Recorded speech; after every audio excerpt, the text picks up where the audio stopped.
Hello, very good evening, Adab, Sat Shri Akal, to all of you who are joining in the session. So sorry I wasn't able to connect with you all directly. So where is the PPT? So we have connected with the topic and the discussion.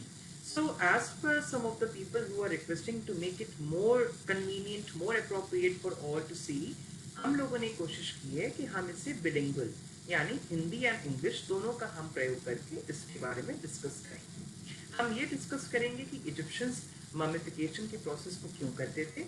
We would discuss why and how did they manage to do such a scientific process, why they wanted to make sure that the bodies of the dead वो कभी सड़े ना, and ये सब चीज़ों को discuss करने में हम इस पीपीटी को यूज करेंगे। So thank you so much to all for again joining me in the second session, and let us start with the discussion. So first of all, if we see mummification as a process and if we see the PPT, आप अपनी PPT में एक golden mask देख सकते हैं, which is the golden mask of the ancient Egyptian king Tutankhamun. So you can see how beautiful it is. You can see how intriguing and कितना खूबसूरती से इसको बनाया गया है, कितनी सुंदर तरीके से इसको आर्टिसंस ने डेकोरेट किया है। So ancient Egyptian mummies की अगर हम scientific methods के बारे में बात करें, if we talk of how scientifically they would do the process, so it was a very scientific process, and Egyptian mummification के साथ साथ हम ये डिस्कस करेंगे कि किस तरीके से it was related to politics. आप अपने स्लाइड्स में अपनी कंप्यूटर स्क्रीन में दो क्राउन्स को देख सकते हैं। One is a red crown on the left और राइट साइड में आप एक व्हाइट क्राउन को देख सकते हैं। सो जो आप क्राउन लेफ्ट साइड देख रहे हैं, that is the crown of lower Egypt. So अगर हम इजिप्ट की बात करें, ancient Egypt was a very ancient civilisation.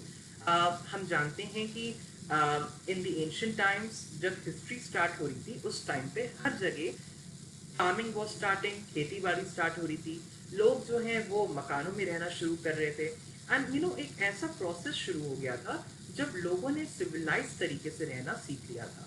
उस टाइम पे पूरी दुनिया में कुछ सिविलाइजेशन स्टार्ट हो रही थी। उनमें से सबसे ज्यादा जो जरूरी सिविलाइजेशन हैं वो हैं मेसोपोटामियन सिविलाइजेशन, जो आज के इराक और ईरान के कुछ पार्ट्स में हमें मिलते हैं। उसके बाद जो पुराना सिविलाइजेशन है, that is Egypt. After Egypt, we have the Harappan civilization, the Indus Valley civilization, and last में हम लोग Chinese civilization भी उसमें पढ़ते हैं। So अगर हम इन चारों civilizations की बात करें, जिस civilization ने Western यूरोप और अमेरिकाज में सबसे ज़्यादा इन्फ्लुएंस किया through the ages, that was the ancient Egyptian mummy civilization. Because अगर हम इस पूरे प्रोसेस की बात करें, so that started with the conquest of Egypt by Napoleon Bonaparte.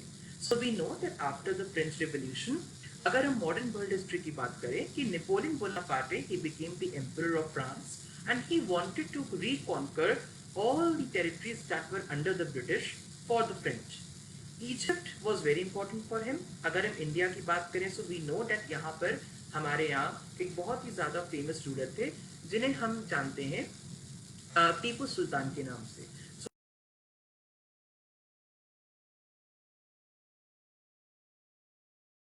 A strong, divisive force against the British, because हम जानते हैं कि उस टाइम में the British were advancing all over India. So Egypt was at the center between France and India. अगर हम geographically देखें, Egypt is at the center. It is connected to India with the Red Sea and the Arabian Sea. It is connected to France by the Mediterranean Sea. So it was a spot where if the French would gain the territories, वो आसानी से British के advance को अच्छी तरीके से subdue कर सकते थे, and they wanted to make sure कि Egypt as a province, as a country was very rich. It was a very rich agriculture, productivity उसकी बहुत हाई थी। That's why they wanted to make sure कि Egypt उनके control में रहे। So the French came in 1799 and जब Napoleon Bonaparte when he comes to Egypt, उनके साथ सोल्जर्स, armies, वो सब भी आती हैं, and also comes a team of scientists, antiquarians, writers, painters who came to catalog the whole country. उन्होंने जिस वर्क को, जिसे हम कहते हैं डिस्क्रिप्शन ले इजिप्ट, उसको जब उन्होंने कंप्लीट किया एंड जब वो पब्लिश हुआ, it created an Egyptomania in the western European world. So उस टाइम से हम देखते हैं कि यूरोपियंस जो हैं they became interested in Egypt and they wanted to know more about the Egyptian civilisation. हम ये भी जानते हैं कि द इजिप्शियन हायरोग्लिफ्स, जिसके बारे में हम आगे सेशन में बात करेंगे, that was also deciphered by a French in 1822 whose name was Jean-Francois Champollion. So let us go further in the session. So before starting with the PPT, I want to thank some of the people. I want to thank the Egyptian Museum in Cairo and particularly Dr. Salima Ikram. Some of you must be knowing her because she is the one, the scholar, whose help was taken for making the film The Mummy. You all know about The Mummy, I'm sure. You all must be knowing about The Mummy, the film. So if you see how interesting it was, if you see how really we we are advancing towards studying ancient Egypt, it's really a very nice thing to do because Egypt as a civilization was very important. It was a civilization that intrigued Western Europeans, and it was a civilization that really enhanced our imaginations. इसीलिए we have lots of scholars, lots of institutions who work for ancient Egyptian civilization. So I want to thank the Egyptian Museum in Cairo and particularly the American University in Cairo, Bibliotheca Alexandrina Museum in Alexandria. It's situated in Alexandria, that's the city in Egypt. So all these institutions helped me out to study ancient Egyptian mummies in detail in a practical way, in a theoretical way. And theoretical knowledge is very important and practical knowledge is also very crucial. I also want to thank the Egypt Exploration Society. I am a member of the society. It's based in London and it's like the ASI we have in India. It works for the betterment and for knowing more about ancient Egyptian civilization. I also want to thank the University of Oxford, the Ashmolean Museum in Oxford, and my college, St. Peter's College, for allowing me to study the mummies in the British museums all over Oxford and Cambridge, especially the Fitzwilliam Museum. So now we would start talking about the geography of ancient Egypt. So अगर हम Egypt की geography के बारे में बात करें, Egypt is blessed by the Nile. The Nile is the only river in Egypt. It's not like India, जहाँ पर हमारे पास बहुत सारे rivers हैं. India is blessed as a country to have lots of rivers, but Egypt only has one river. हमेशा से there was only one river, and that is the Nile. And Herodotus, who is known as the father of history, he terms Egypt as the gift of the Nile. The Nile was the only river in the desert country. It was the life supporting thing. वो एक floating नदी थी, तो obviously सारा पानी, सारा जो agricultural productivity थी, वो सब नाइल के ही बेस था. The Egyptians used to worship the Nile as a god, and हम ये देखते हैं कि Egypt में Nile Valley, it's making a geographical difference between the desert, that is sand, hot, warm, and the green area, that is cool. We have plants, animals, everything in Egypt, in the Nile Valley. Nile अपने आप में बहुत unique river है, क्योंकि बाकी नदियों की तरह नाइल नॉर्थ से साउथ नहीं बहती. आप जैसे मैप में देख रहे होंगे, आप लोग को लग रहा होगा कि ये मेडिटेरेनियन सी से बह के ये अंदर जा रही है. ऐसा बिल्कुल भी नहीं है. Nile is a very different river. Nile बाकी रिवर्स की तरह नॉर्थ से साउथ नहीं, साउथ से नॉर्थ बहती है. So it starts from Central Africa. It starts from Lake Victoria and another place जहाँ से true tributaries start होती हैं, the Blue Nile and the White Nile, जो सूडान की कैपिटल कारथूम में एक नदी के तौर पे मिलके it makes a single Nile. It starts from अगर हम इजिप्ट की बात करें तो अबू साइम्बल में वो स्टार्ट होती थी. Then it used to go all over through all the cities of Egypt and finally around Memphis it used to bifurcate into 7 deltas, 7 tributaries. So जैसे हम गंगा की खाड़ी में भी देखते हैं, the Ganga is divided into several tributaries in the around the Bay of Bengal. जो हम जिन्हें हम मार्शी लैंड कहते हैं, the Sundarban desert sorry forest, वो वही एरिया है जहाँ पर गंगा जी की ट्रिब्यूटरीज डिवाइड होती हैं। उसी तरीके से नाइल भी ट्रिब्यूटरीज में डिवाइड होती हैं। It makes a delta which is a very lush and green area, and finally वो मेडिटेरेनियन सी में मिक्स हो जाती है। एंशिएंट इजिप्ट में क्योंकि नाइल के कोर्स के हिसाब से वो अपनी कंट्री की ज्योग्राफी को देखते थे, नाइल का जो अपर कोर्स था इजिप्ट में, that was termed as upper Egypt, and Nile का जो लोअर कोर्स था जहां पर वो ट्रिब्यूटरीज में डिवाइड हो जा रही थी, that was called lower Egypt. हमें ये लगेगा कि वो लोअर ऊपर क्यों है और अपर नीचे क्यों है, वो इसलिए because they all term the lands upper and lower Egypt as per the course of the Nile. So upper course में it was upper Egypt and Nile के lower course में it was lower Egypt. Egyptian civilization, it actually was very much older. It's much older than what we think of Egypt as a civilization, because अगर हम Egypt को as a culture, as a literate civilization के तौर पे देखें, so we can take it to 3100 BC. लेकिन उससे पहले भी civilizations, cultures were there all over Egypt. We had several cultures, Nakada cultures, Badawian cultures. We had lots of cultures in Egypt even before the starting of a single kingship.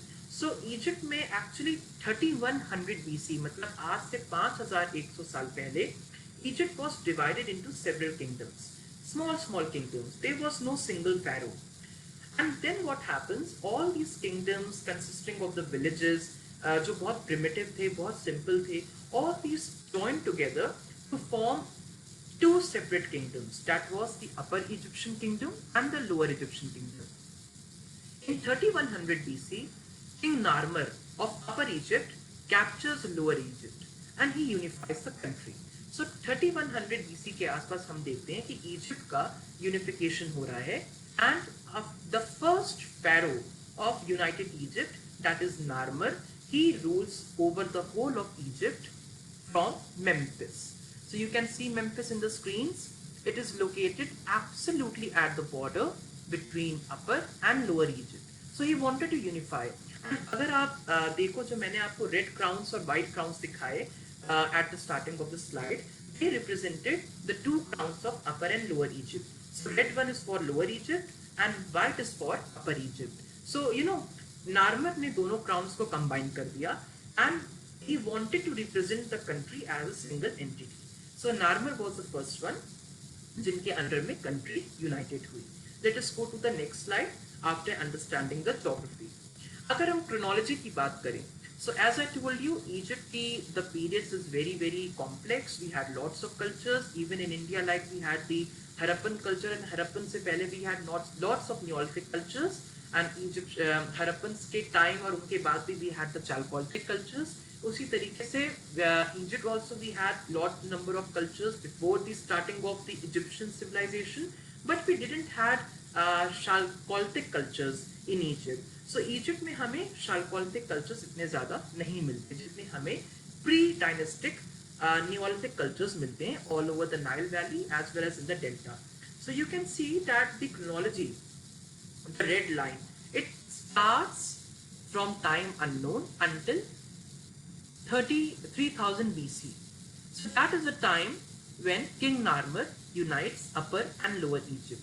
Then we start with the pre-dynastic era, that is before the starting of the Old Kingdom.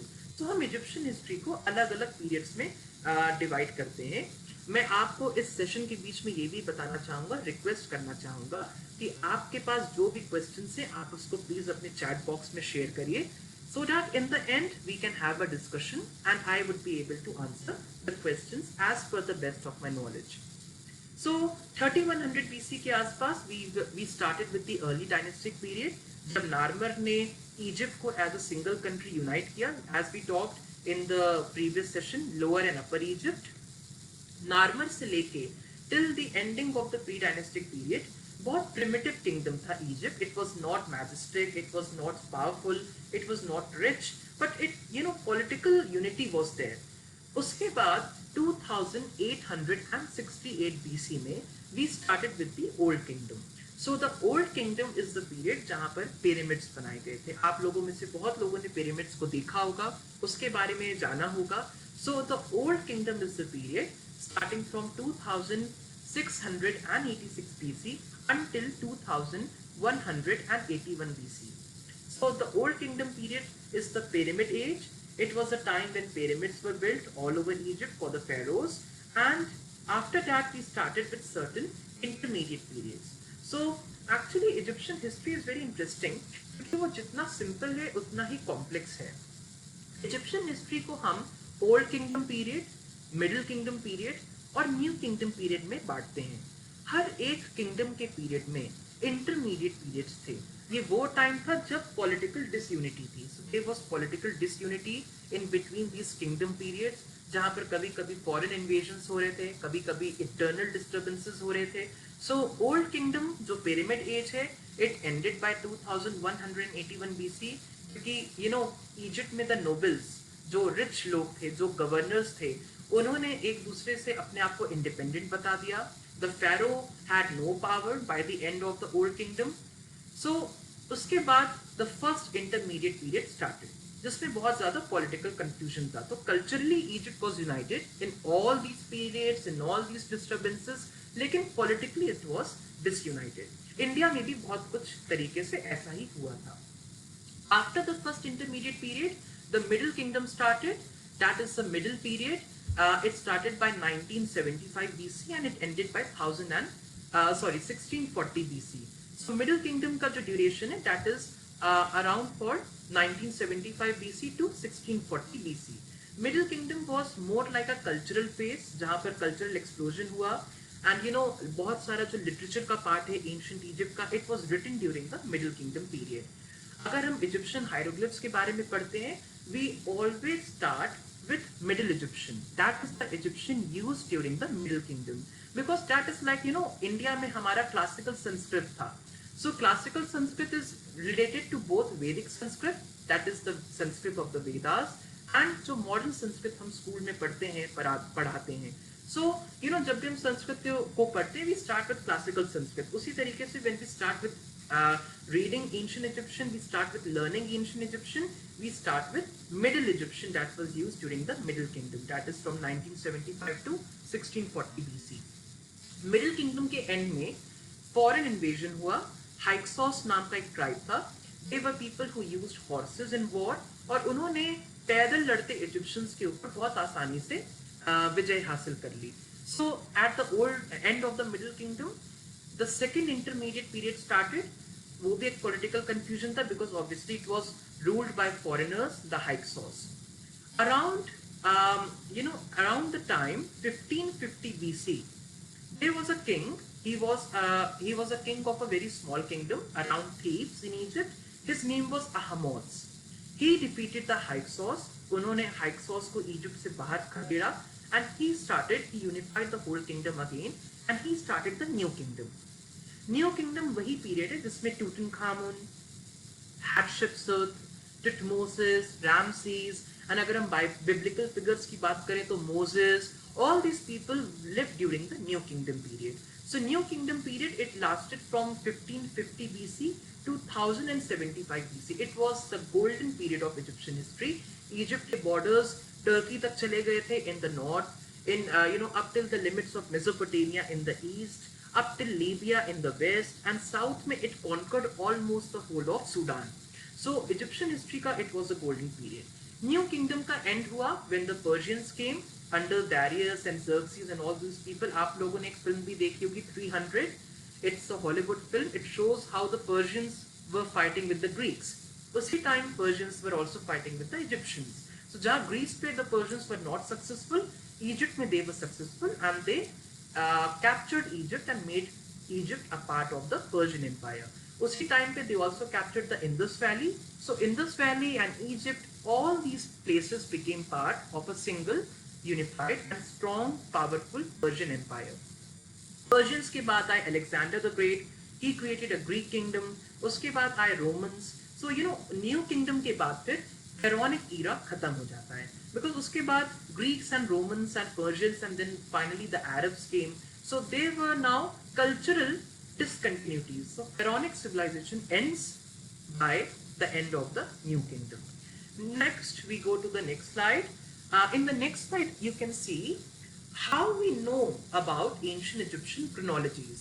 So first of all, अगर मैं Egypt की बात करूं, so I can be very sure कि जितना हमें India में या ग्रीस में या रोम में we are not able to find the archaeological sources, उससे कहीं गुना ज़्यादा we are able to find in Egypt. The reason is कि Egypt is a desert country. It is part of the Sahara Desert. So आप imagine कर सकते हैं, it's very hot, very dry. It's sand. It's so hot, so damn dry. So what happens कि वहाँ पर हमें Egypt में bricks, stone, metal, ऐसे नॉर्मल जो मटेरियल्स होते हैं उनके आर्टिफैक्ट्स तो मिलते ही मिलते हैं, but we also come across very well preserved papyrus, that is ancient Egyptian paper, as you can see on the right. So you can see it's an ancient Egyptian paper, papyrus. It has some writings in Greek. It is about some medicinal texts. It is from the Greco-Roman period and ये आज से 2000 साल पुराना papyrus scroll का fragment है. And you can see how well preserved it is. On the left you can see it is a coffin, एक wooden coffin है, and wooden coffin के अंदर मम्मी हटाने के बाद you can see lot number of star charts. So star charts were actually astronomical calendars that the Egyptians used. उसमें हमें pharaohs के नाम, उस टाइम पे कौन सा month चल रहा था, we have the whole calendar written in the ancient Egyptian language with the ancient Egyptian hieroglyphs inside ancient Egyptian coffins. We have so much inscriptions. And क्योंकि ये सब deciphered है, we know about the symbols, we know about the rules of grammar, so we are able to read it very interestingly. So हम imagine कर सकते हैं कि Egyptologists जब हम excavate करते हैं sites को, जब हम sites को एक better way में समझने की कोशिश करते हैं, जब हम उसको explore करते हैं, हमें इंडिया में कम chances मिलते हैं wooden और paper material को या उनके artifacts को खोजने में, लेकिन Egypt में the chances are 90% for us to find very well preserved wooden and paper material artifacts. So that's why हमें Egyptian history के बारे में बहुत accurately पता रहता है. कभी कभी ऐसा होता है कि since we are very much aware about the chronology of ancient Egypt, so this time पे Harappans were there, we have lots of confusions on the chronology of the Harappans. उसी टाइम पे Egypt में at the same time we are very much sure about the chronology. कभी कभी when we find certain biological material, we find certain palynological material, wood material, we don't do the radiocarbon dating because inscriptions ही हमें बता देते हैं कि उस time पे क्या dating थी. So you can imagine how accurate it was. Let us go to the next slide. So mummification के बारे में डिस्कस करने से पहले हम बहुत ही ज्यादा शॉर्ट में डिस्कस करेंगे कि इजिप्शियन सोल के बारे में, आत्मा के बारे में क्या जानते थे. इजिप्शियंस हमारी तरह एक आत्मा में यकीन नहीं करते, जैसे हमारे जितने भी हिंदू ग्रंथ हैं या अब्राहमिक रिलीजन्स के जो रिलीजियस टेक्स्ट हैं, ये सब एक आत्मा पे यकीन करते हैं. They believe in a single soul. But Egyptians they believed in 5 souls, 5 entities, जिनमें से 3 are very important. The first one is Ka. You can see at the left, जो first figure है, that is the Ka. The Ka is the clone, or it was the exact copy of the dead person. So Ka जो है वो exact copy थी the dead person की या एक living person की. The only difference was between the dead person and his soul was the presence of 2 arms at the top. So मरे हुए आदमी के ऊपर ये नहीं होता इजिप्शियन आइकोनोग्राफी में, इजिप्शियन इमेजरी में, लेकिन उसी के सोल के ऊपर ये 2 आर्म्स दिखाए जाते थे for showing the difference between the person himself and his soul, that is the ka. This is the first soul. It was responsible for the physical characteristics of the dead person. So मैं कैसा दिखता हूँ, मैं गोरा हूँ, मैं काला हूँ, मैं मोटा हूँ कि मैं पतला हूँ, मैं लंबा हूँ कि मैं नाटा हूँ. So all these physical characteristics was personified by the का. That is the person shown on the left. Centre में आप देख सकते हैं कि एक ह्यूमन हेडेड फिगर है एंड उसका जो बॉडी है that is of a falcon. That is the second soul for the ancient Egyptians, that was known as the Ba. The Ba was responsible for the characteristics, the personality of the person, जो हम उसको नहीं देख सकते कि वो person अच्छा है कि बुरा है, is he good, evil, is he very nice or very bad guy, Is he truthful or is he, a liar? So all these non-physical characteristics are portrayed by the ba. The ba is a personification of the non-physical characteristics. And third may, at the right you can see another picture. That is the ak. The ak is the third soul. It is, some Egyptologists say, a personification of the mixture of the ka and the ba. Some say no, it is like a transfigured figure कि मरने के बाद जब का and बा दोनों अपने अपने शरीर से निकल जाते थे, ये अख जो है that was the only thing that remained with the body. So हम डिस्कस करेंगे कि इजिप्शियंस मम्मी बनाते क्यों थे एंड इन तीनों सोल्स का उसमें क्या सिग्निफिकेंस था. जैसे कि मैंने बताया, there were 5 souls that they believed in. 3 of them we have discussed. 2 of them were the shadow and the name. हमारा जो अक्स है, हमारा जो परछाई है, एंड जो हमारा नाम है. So Shaut was the ancient Egyptian term which they used for the shadow, and for the name the word was Run. So these two were the remaining entities that were very much crucial for the dead person. Egyptian civilization में हम हर जगह देखते हैं कि tombs में we find the name of the dead person who is buried or who was buried. हमें हर जगह उनके नाम मिलते हैं. Why? Because वो नाम को बहुत ज़्यादा important मानते थे. वो मानते थे कि नाम अगर किसी का खत्म हो गया, अगर कोई किसी आदमी का नाम भुला दिया गया, तब उसके अस्तित्व, उसका एग्जिस्टेंस पूरी तरीके से खतरे में आता है. इसलिए बार बार है कि जो डेड पर्सन है उसके टूम के बाहर जाके उसके जो रिलेटिव्स हैं वो उसके नाम को बार बार बोलें. प्रेयर्स में they should offer the dead person's soul with food items like bread, beer, wine, and sometimes even jewelry was offered to the dead people in front of the tombs. So वो tomb जो है that was sealed, which had the mummy inside. लेकिन tomb के बाहर there was an inscription that was written on a block of stone. We call it a stela. And a stela के ऊपर there were prayers written for the dead person along with the names and the titles of the dead person. Dead person की जो administrative titles थी, dead person का जो personality था, all of that is described in those inscriptions. So we will discuss them also. So the question is, who are the mummies? So mummies were the remains of the dead people. They were those people who were mummified, who were preserved, because Egyptians मानते थे, as we have discussed in the previous slide, they believed in the existence of 3 main souls, Ka, Ba and Hak. So वो मानते थे कि when the person dies, हमारी जो 2 आत्माएं हैं, Ka, which is responsible for the physical characteristics, and Ba, which is responsible for the inner personality, ये दोनों मृत शरीर से बाहर निकल जाती हैं. So the dead person is dead now. अब कुछ टाइम के लिए ये दोनों आत्माएं पूरे ब्रह्मांड में भटकेंगी. They would wander around. जैसे हम आज भी भटकती आत्माओं के बारे में सीरियल्स देखते हैं. We see in the movies कि भटकता हुआ प्रेत है, there is some ghost there. So we talk about ghost as भटकती हुई आत्मा, spirits or the souls who were not able to join with the body, जिनको मुक्ति नहीं मिली, who didn't attain salvation. So in that case we talk about the same thing in ancient Egyptians. So वो मानते थे कि when the person dies, हमारी दोनों आत्माएं का एंड बा हमारे शरीर से निकल के ब्रह्मांड में पूरे दुनिया में भटकना शुरू करती हैं. एंड कुछ टाइम के बाद वो अपनी बॉडी को वापस ढूंढने आएंगी.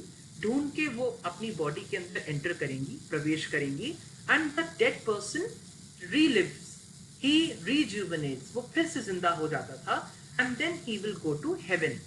सो इजिप्शियंस मानते थे कि क्योंकि they will come back to the body after some time, उस टाइम के लिए भी और उसके आगे के लिए भी बॉडी खराब नहीं जानी चाहिए. Body should not decompose, body should not deteriorate. So उसके लिए they used to mummify the body, they used to preserve the body, they used to use a salt that was known as natron. So natron is a natural mixture of sodium carbonate and bicarbonate. हमारा baking soda और हमारा washing powder जिसे हम कहते हैं common name में, उसका एक natural mixture in a definite proportion, and that was very much found naturally in Egypt, क्योंकि Egypt was under the sea millions of years ago. So since it was under the sea along with the whole of Sahara desert, वो desert ही इसलिए है because it was under the sea millions of years ago. So lot of salt, that is natron, वो accumulated when that sea got off later on in the geological time, and इसी वजह से हमें वो salt naturally मिलता है. So that is a very good desiccating salt. इसका मतलब कि that gulps up the water, it squashes up the water without turning itself into a solution. So that was used for the mummification process. Mummification में even other materials were used. For example, incense, जिसे हम लोबान कहते हैं, oil was used, some spices were even used, honey was used, but it was used very little at very seldom times. And wax was used sometimes bitumen was used, turpentine was used. So, the whole process used to take 70 days. जिसमें से 40 days used to take in the desiccation process. We will discuss it in the coming PPT. आप देख सकते हो कि on the left is a picture showing the coffin along with the mummy, and उसी mummy का जो इस coffin के अंदर है, we can see the cross section CT scan. And on the right you can see कि earlier times में जब X-ray and CAT were not used on the ancient Egyptian mummies, especially in the 20th century, the Egyptologists used to unwrap the mummies from the bandages that used to cover them. So unwrapping के time में obviously the archaeological context of the mummy used to get damaged, destroyed, लेकिन that was the only option left to them for studying and unwrapping the mummies. अब हम उस चीज को नहीं करते. अब हम मम्मी की आर्कियोलॉजिकल एंटिटी को प्रिजर्व रखते हैं. We do the CAT and the X ray to see inside the mummy. So mummy की आइडेंटिटी, मम्मी कैसे बनाते थे. मम्मी के बनने के बाद जब सोल या आत्माएं मकबरे के अंदर जाके बॉडी में प्रवेश करती थी and the body used to relive, it used to rejuvenate, उसके बाद क्या क्या होता था, all of that stuff is known through the tomb inscriptions. So tomb inscriptions are actually hieroglyphic texts that are inscribed inside the tombs, and they are a very rich source of telling us about the beliefs of the ancient Egyptians. मैं आपको फिर से remind करूं कि this is the time we are talking about, the same time when we had the Harappan culture in India. लेकिन because we don't know anything about the Harappan inscriptions, we don't know anything about the Harappan script, we can't read that stuff जो हम read कर सकते हैं Egyptian और Mesopotamian civilizations में. So that is the plus point of Egypt. First of all, we have a very good climate, we have a very dry climate that preserves the mummies, because actually अगर वही चीज India में होती, the mummies would not be preserved, क्योंकि India में we have a very damp climate, it's rainfall, it's monsoon. लेकिन Egypt में the climate is very dry. That's why we have lot number of very excellent wooden and papyrus artifacts coming up in Egypt inside the sand. So the tomb inscriptions are an important source for also the chronology. किस राजा के बाद कौन rule किया. We have information about the gods and the goddesses, the mythologies. So हमें हर चीज के बारे में Egyptian civilization में due to these tomb inscriptions हमें पता है. The another approach is the typological approach. So मैंने जैसे discuss किया in the previous slides कि Egypt had three main periods of pharaonic history: the Old Kingdom, the Middle Kingdom, and the New Kingdom. The Old Kingdom is the age of the pyramids. इस time में mummification was not a very good process. It was not a very developed process. So वो जो है internal organs को नहीं निकालते थे during this time, that is between 2686 to 2181 BC.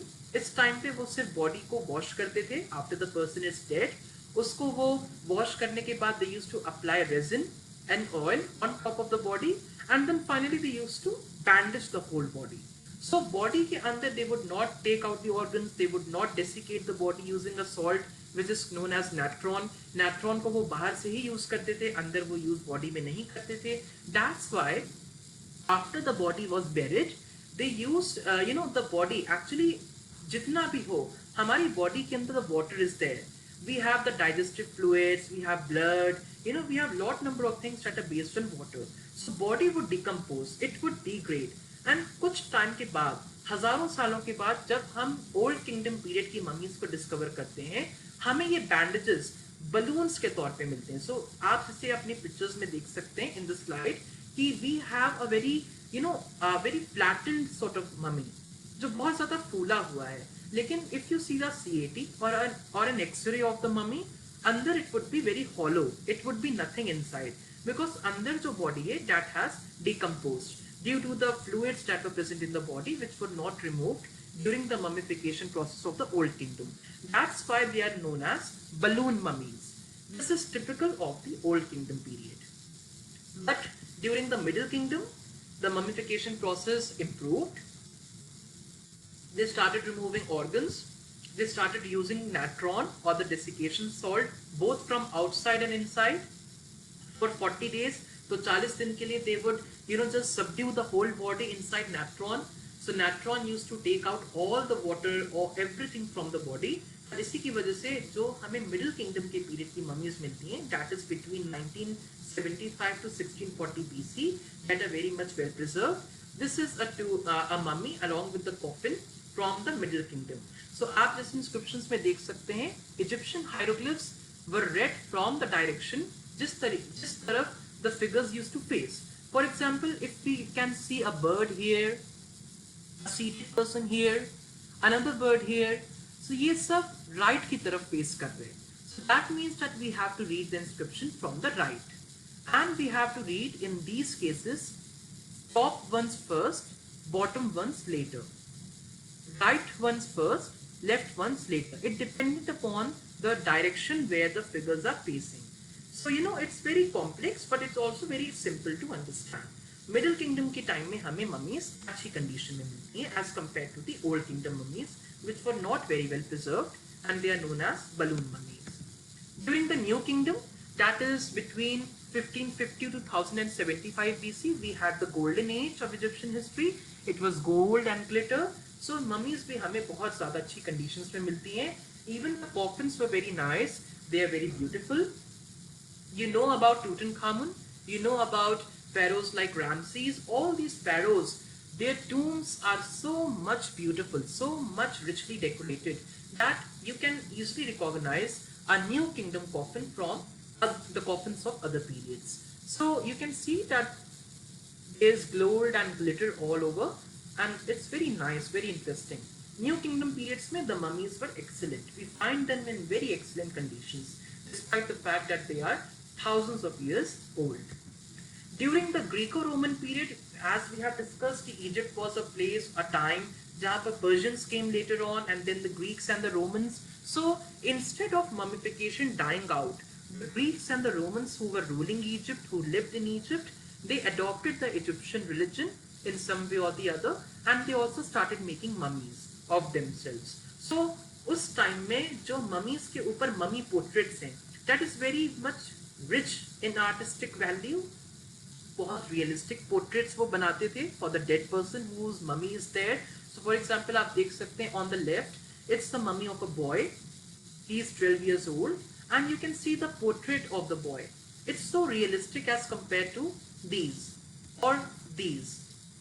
So it's very realistic, and even on the right you can see it's a mummy from the Roman periods. You can see the same Egyptian iconography being used. But since it's during the Roman period, it's not that much exact as it used to be during the New Kingdom or the Middle Kingdom. So changes were happening, but also continuities. I'm again requesting you that whatever questions you have, please let us know, because this session is going to be very interesting. So even if I would take 15 minutes, that's okay, because in this session we will try to read ancient Egyptian.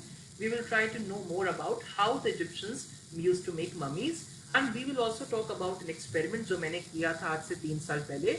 I mummified my own pet, because दो approaches की मैंने बात की. First is the tomb inscriptions and studying the archaeology for knowing more about the mummification process, and the second is the CT scan and the X-rays or the chemical analysis of the mummies. कि mummies बनते किस item से थे and what was the process. लेकिन एक और new approach has been started.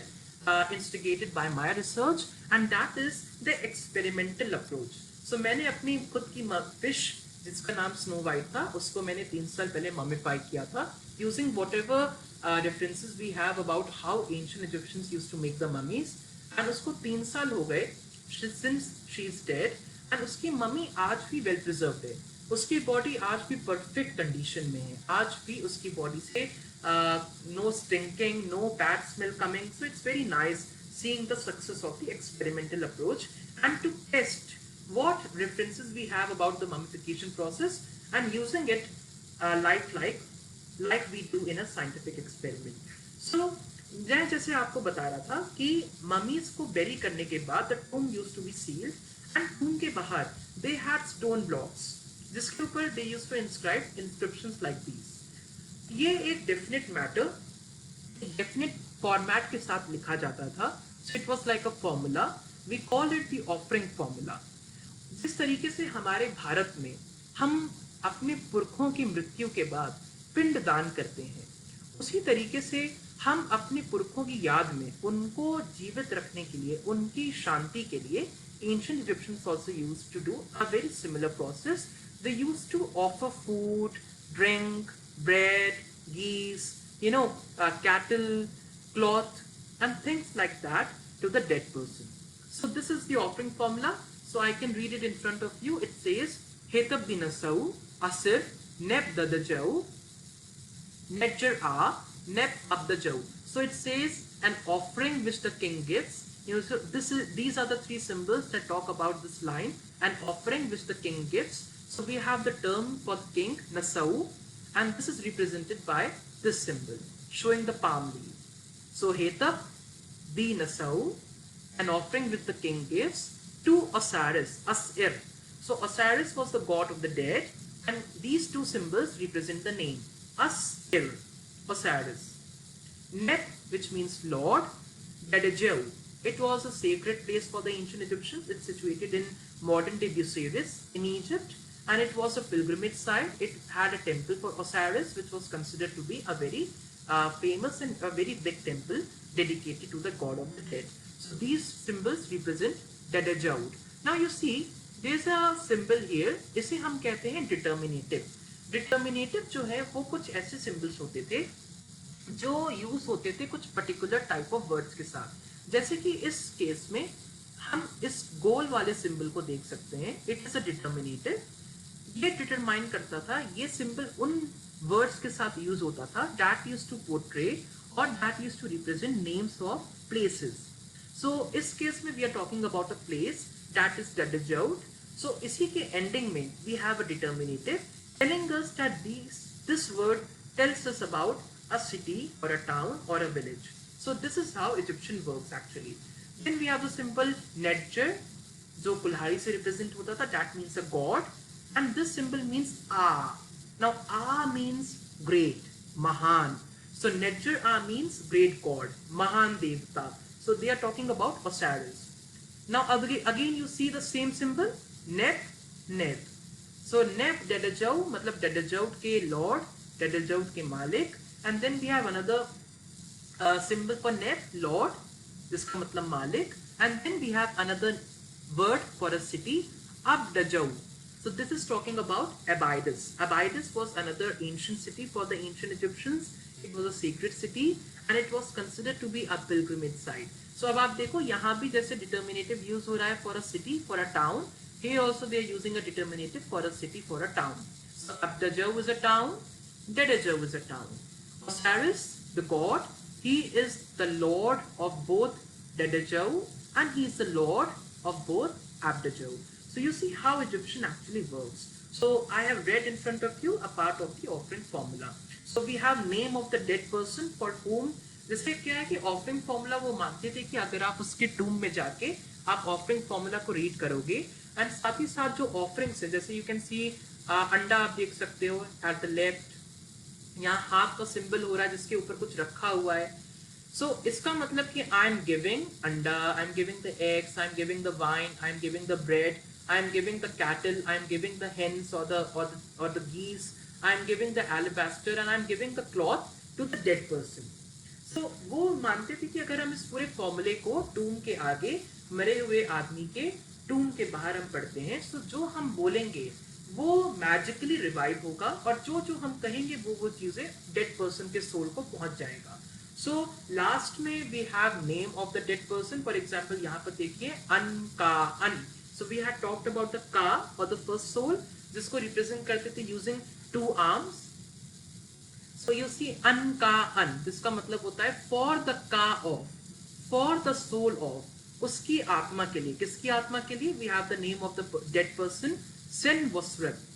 अब आप देखो यहाँ एक और डिटर्मिनेटिव यूज हो रहा है जहां पर एक आदमी बैठा हुआ है. So these determinatives are used with the names or the words of people referring to people. So यहाँ Senvosrat is the name and उसके आगे determinative of a man, showing that this word means the name of a person. So we are, if we are, blabbing the offering formula in front of a dead person or the tomb of a dead person, we are actually helping him to revive and to enjoy the offering that we would be offering to the dead soul. So this is how the Egyptian religion works, using the clattering of the Egyptian hieroglyphs symbol. These are some other inscriptions. This is a line drawing of a stela or the stone block. You can see that यहाँ पर भी offering formula. Now previous one we saw that offering formula is read from the left यहाँ पर, because all the figures are facing towards the left, so we will start reading from the left to the right and from the top ones first and the bottom ones later. जैसे कि Hetab Dinasau, then Asir Neb Dajjal. So we are speaking things, top ones first, bottom ones later, and front wale pehle, left wale pehle, right wale baad mein, because all the figures are facing towards the left. In this figure also you can see that we are starting from the left because all the figures are facing towards the left. We can see all the illustrations of the offerings that are being given. जैसे आप देखो यहाँ पर एक cattle का leg है. There are lot number of birds. Bread का row है. We have incense. We have wine bottles. We have pomegranates. We have figs. We have onion. देखो आप प्याज देख सकते हो. Spring onion.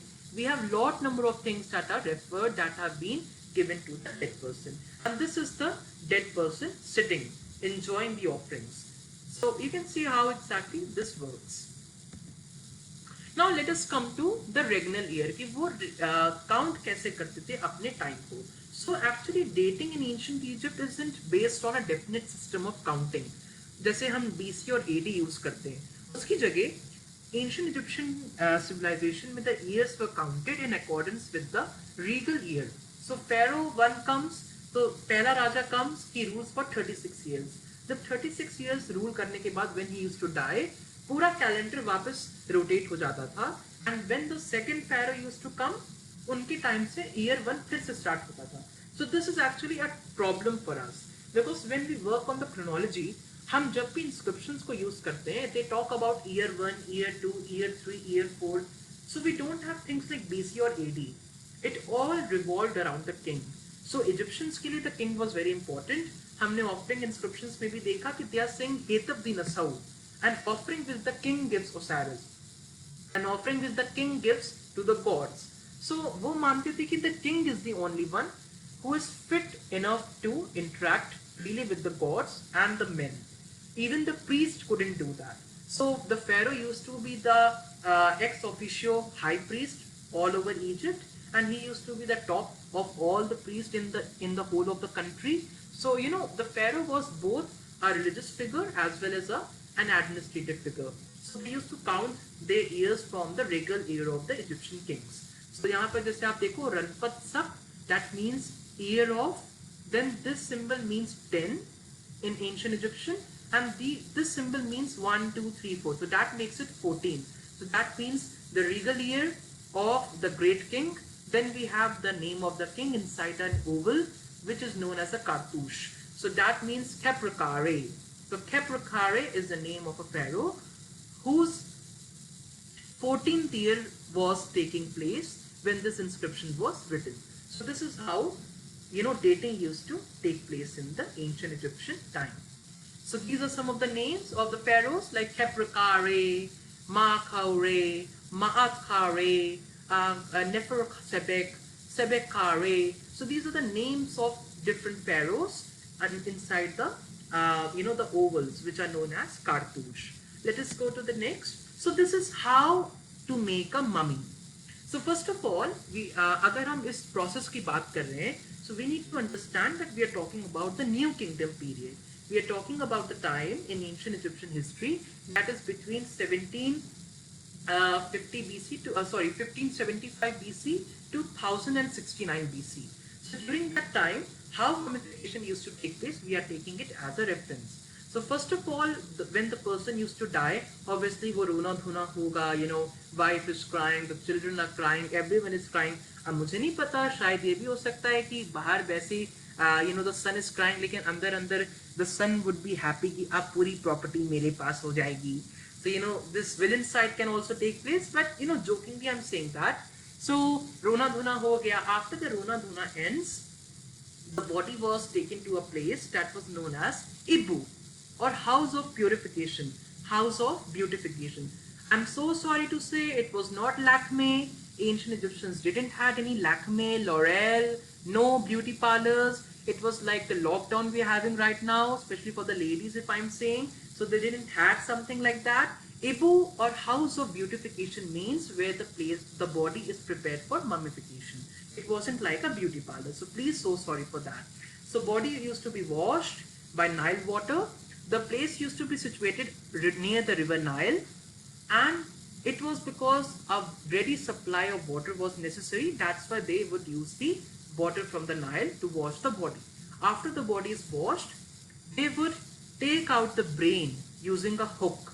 So they had a slant hook. वो nose से brain को निकालते थे. That's a very gruesome process. What they used to do is कि वो सबसे पहले chisel and hammer लेते थे. They used to छेनी हथौड़ा. They used to use it. They used to hole into the nostril the bone that is known as the ethmoid bone that separates the nostrils from the cranial chamber or the skull. After this is done, they used to take this hook and they used to insert inside it through the nostrils up till into the brain. Brain ko they would, what they will do with the hook, they will rotate the hook for some time and uske baad they would jerk it out with a pull and kept up at the top of the head, and all the brain used to come out from the nostrils in a semi-liquid form. They knew कि अगर वो brain को छोड़ देंगे, what will happen is that it will act as a place where bacterial infection can take place. Therefore, they used to take out the brain. Egyptians के लिए brain was not necessary. उनके लिए heart सबसे जरूरी था, because आज भी हम देखते we have certain words like a heavy-hearted person, light-hearted person. अरे मेरा दिल मत दुखाओ, अरे please मुझे परेशान मत करो. So we have certain words which even today tell us or have something, a gleam of the thought of an ancient Egyptian. Egyptians मानते थे कि the heart is the center of thought. The heart is what the brain does for us today. So वो heart को वो body में छोड़ देते थे. They don't used to take it out. They only used to take out, wash it up and keep it back. Brain को वो निकालते थे and they used to throw it off. Because उनके लिए brain was just a cushion. It was nothing else. After that, now these are the photograph of my experiment. So जैसे मैंने बताया कि 3 years ago I mummified. I tried to mummify my own pet fish, whose name was Snow White. I wanted to use an experimental approach of how ancient Egyptians used to do the process. So this is the same thing which the Egyptians did. I'm trying to do it on Snow White. These photographs are 3 years old. You can see the photo of Snowfish, me working in my lab at home, and you can see here in the photograph me reciting some spells from the ancient Egyptian Book of the Dead, जो Egyptians के लिए एक पवित्र ग्रंथ की एक पवित्र किताब थी. They used to recite the spells. So I'm also doing the same thing in front of Snow White.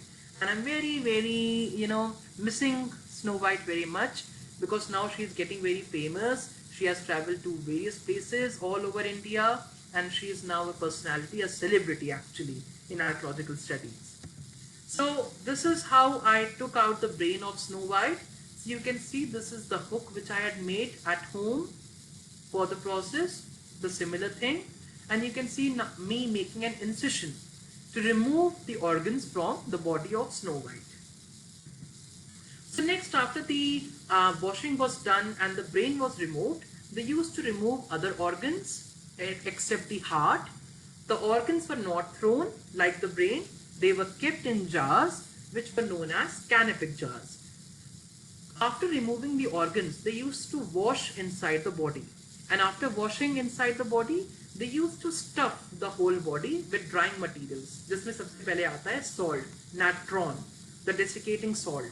They used to keep the whole of the body and even natron inside the body for 40 days. So till that time the body used to desiccate. उसके साथ साथ they also used to stuff the whole body with sawdust, grass, dry mud, sand.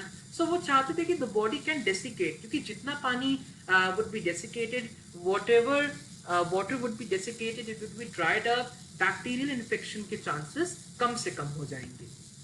So me doing the same thing, as you can see, so I had prepared the salt, the natron, in my chemical laboratory. That is 3:2:1 ratio of sodium carbonate, bicarbonate, and some parts of sodium chloride. So now me stuffing the whole body of Snow White as well as the organs with natron, the salt, and actually at the time there was no risk of corona infection, so that was very much free for me. Now I'm very much missing the same thing to do here because we have some sort of chances of getting a corona infection. So this is a complete setup which I had done. You can see that inside the enamel tray we have the body of Snow White, which I had prepared in natron along with the digestive tract of Snow White.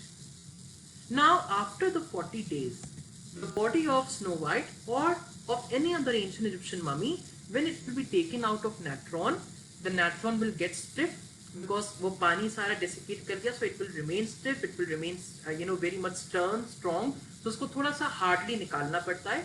Then you see the photograph of the body. So you see 40 days पहले how it was before the desiccation process. It's very soft, it's having some fluid, but after the 40 days of desiccation, the body isn't going off. Body is very well preserved, and even the digestive tract and the gills of the fish, in terms of the experimental study that we did, it's very well perfectly preserved. So after this was done, the natron was taken out of the body. Oil was used for making the body flexible, obviously because they wanted to do the bandaging process. So bandaging process के लिए they need to make the body flexible for moving the hands and the legs for a better bandaging. That's why they would apply oil, incense to make the body little sweet smelling and things like that. And they would also desiccate the organs to be kept in the jars. So these are the 4 canopic jars, each under which the organ was kept. For example, Happy, the first one, you can see the inscription telling the name of the god Happy, under whom the lungs were kept. Duamutef, under whom the stomach was kept. Kebesenu, the third god, under whom the intestines were kept. And Imseti, the 4th one, with the head of a human, under whom the liver was kept. So I hope that you don't mind if I can just extend the PPT a little bit. Just let me know your remarks, your reactions to that. If I can just extend this PPT to 15 minutes, is it okay? Alright. So we then the bandaging was done, and आप जैसे आज भी use करते हो, आप कुछ तावीज use करते हो, कुछ एमुलेट्स यूज करते हो कि ये बाबा जी ने उसमें मंत्र फूंक के आपके लिए तावीज बनाया है, आप इसको पहनोगे. लाइक फॉर एग्जांपल मैं भी रुद्राक्ष पहनता हूँ. So it's for something that gives you knowledge, that gives you strength, that protects you. So the same way even the Egyptians had it. So along with the mummy, the amulets were kept all over the body. So these are some of the taweez, the amulets that we get from inside the mummies, which were kept above the bandages and even sometimes inside the body. So this is the final photograph of Snow White, my fish, which I had worked on. You can see how well preserved it is. And this is the bandaging which I had done on the Snow White. Now she's still well preserved. She's perfectly preserved. Uski body abhi bhi kharab nahi hui hai. So that is owing to the fact that the process is excellent. It was successful. So now we are coming to the last section. I would go very briefly about that. That is the scientific way of studying mummies. So this is the first way, that is the X-ray method. So the first X-ray of the mummy was made in 1903 when Professors Grafton Elliott, Smith and Howard Carter is the one who discovered the tomb of Tutankhamun, used the only X-ray machine in Cairo to examine the mummified body of Thutmose IV, who was a pharaoh. So, X-rays actually helped us because before the X-rays, what we used to do is we used to unwrap the body. So, हम पूरा bandage निकालते थे. That will disturb the archaeological integrity. That will disturb the the integrity of the antiquity as a whole. So it was very unrespectful for the dead person. But अब हम non-invasive methods use करते हैं. we use methods जहाँ पर हमें unwrapping करने की जरूरत नहीं पड़ती. So we use the X-ray method, wherein we make the X-ray in order to study the disease in Egyptian mummies. So, for example, मैं आपके सामने कुछ हमारे latest researches को share करना चाहूँगा. First of all, very recently, we have discovered cancer in Egyptian mummies. You can imagine that we have discovered cancerous tumors when we were doing the CT scans of certain Egyptian mummies. So they had breast cancer, they had prostate cancer, they had lung cancer, and we have discovered their tumors in the Egyptian mummies when we were doing the CT scans. So that has shifted back the history of cancer to thousands of years.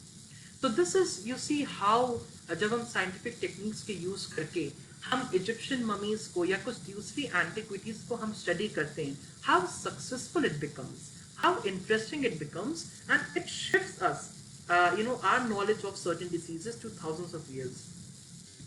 So this is the X-ray of animal mummies. So obviously Egyptians जो है वो इंसान के साथ साथ they would also mummify animals like I had did. So we have 4 types of animal mummies. The first mummy was the pet mummies. So जैसे आपके पास cats होंगे, dogs होंगे, guinea pigs होंगे, rats होंगे, fish होंगे. You had lot number of pets you must be having. So Egyptians may, when the pet used to die, they used to mummify the body of the pet and they used to keep it inside the tomb of the owner long time back before the owner would die, and he would also be buried in the tomb. So Egyptians में एक बहुत ही common concept था कि they will start working on their tombs even when they would be alive. तो जैसे कि अगर मैं एक modern ancient Egyptian के तौर पे सोचता हूँ, so I would start planning about making my own tomb even if I'm living and I'm in the best of my health. So that was like an insurance thing. So वो जो है अपने pets को पहले से ही अपने tombs के अंदर bury कर देते थे. That is a pet mummy. Second mummy are religious mummies of animals.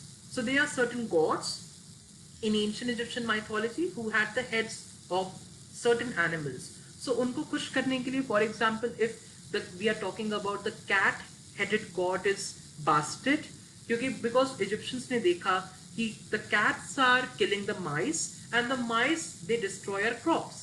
So cat is actually protecting our crops. They are actually protecting our grain against the mouse, against the mice. So cat became the protective goddess. So Bastet was a goddess of protection, and to please her, उनको खुश करने के लिए, उनको प्रसन्न करने के लिए, you have to kill a cat, you have to make a mummy of the cat, and you need to present the mummy of the cat before the cat goddess, so that she can be pleaded, she can be pleased, and you have whole symmetries of one single type of animal mummy in certain temples. So millions and trillions of mummies we find all over Egypt of various animals. Cats मिलती हैं, dogs मिलता है, elephants also sometimes. We find crocodiles, we find cattle, we find bulls.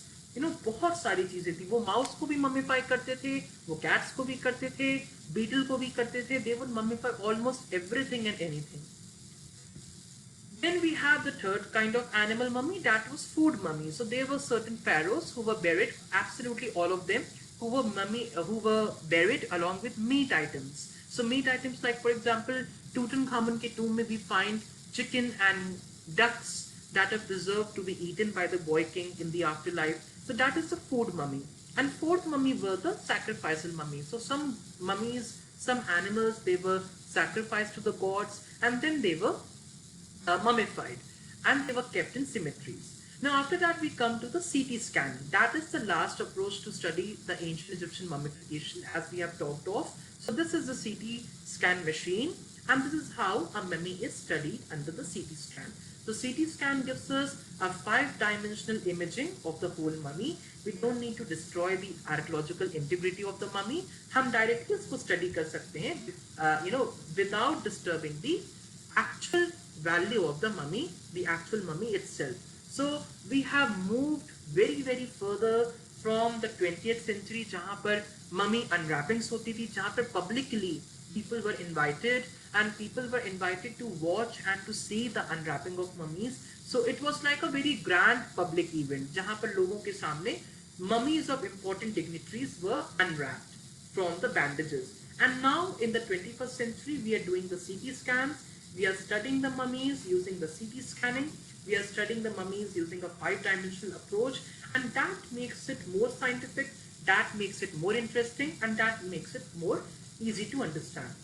Now, I hope that you must have understood how mummification was done and what was the relation of mummification in terms of the chronology to the political scenario of the time in ancient Egypt. Now, कुछ लोगों ने मुझसे पूछा,